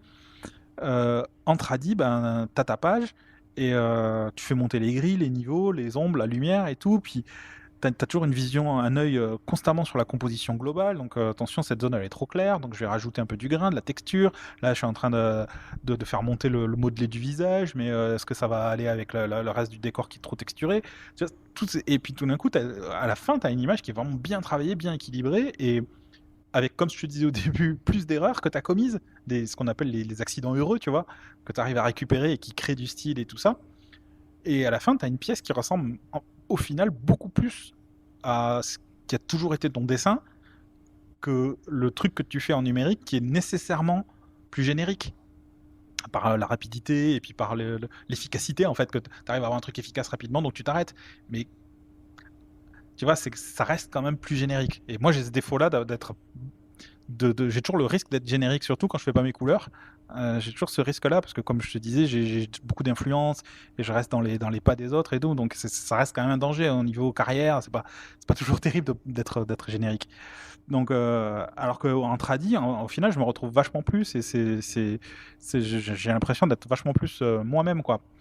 Donc, bon, je sais que c'est horrible à dire parce que c'est le Covid et tout, mais quelque part, ça a été une période assez exaltante pour moi parce que j'ai vachement retrouvé du plaisir dans le travail. Donc, du coup, ouais, pour du Creator Own, ça fait à peu près 2 ans que je bosse sur un truc, une histoire que je voulais faire, et j'ai vraiment envie de le faire, du coup, comme ça, quoi, entièrement en tradi, me faire. Attends, pardon, j'ai nu Ouais. téléphone. De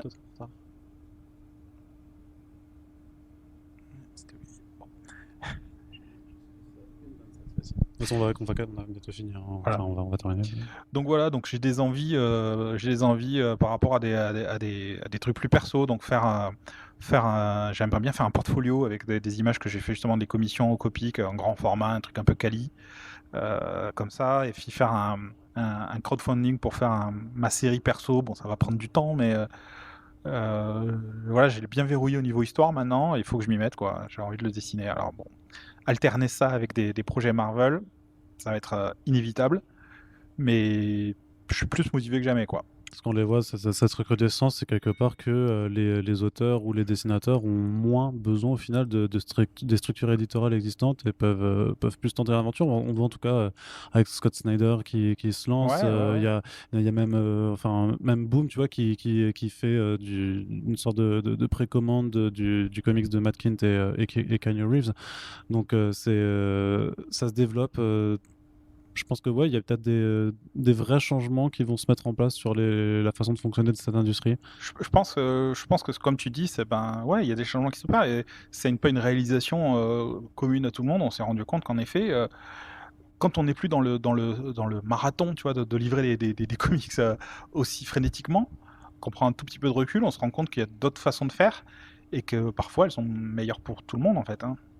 Donc je dis pas, on a besoin de Marvel, on a besoin de DC, on a besoin qu'ils soient forts et qu'ils continuent à vendre et à offrir une structure éditoriale solide.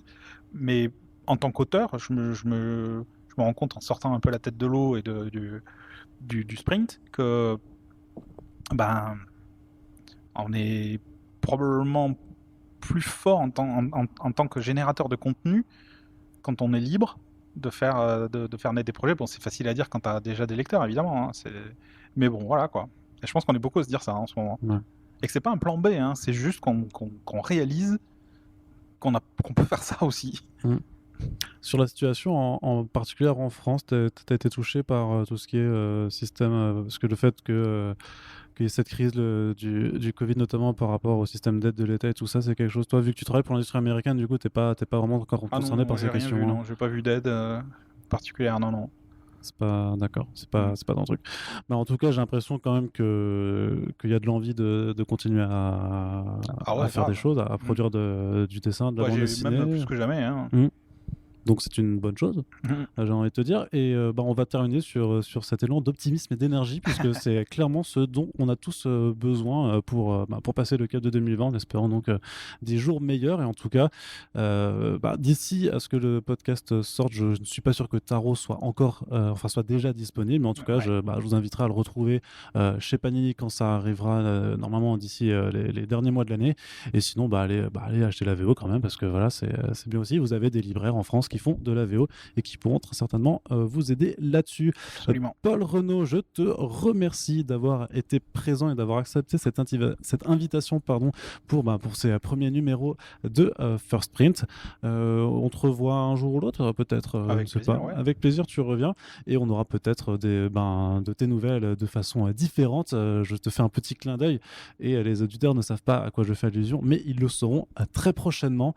En tout cas, merci à toutes et tous de nous avoir écoutés. Bien entendu, les retours seront attendus, les commentaires, n'hésitez pas. Nous sommes sur Twitter, sur Facebook et bien entendu, nous avons un Tipeee qui va permettre de faire vivre cette aventure de podcast. On a besoin de votre soutien et vous pouvez écouter les numéros dédiés pour comprendre pourquoi. En tout cas, merci encore et à très bientôt pour le prochain First Print.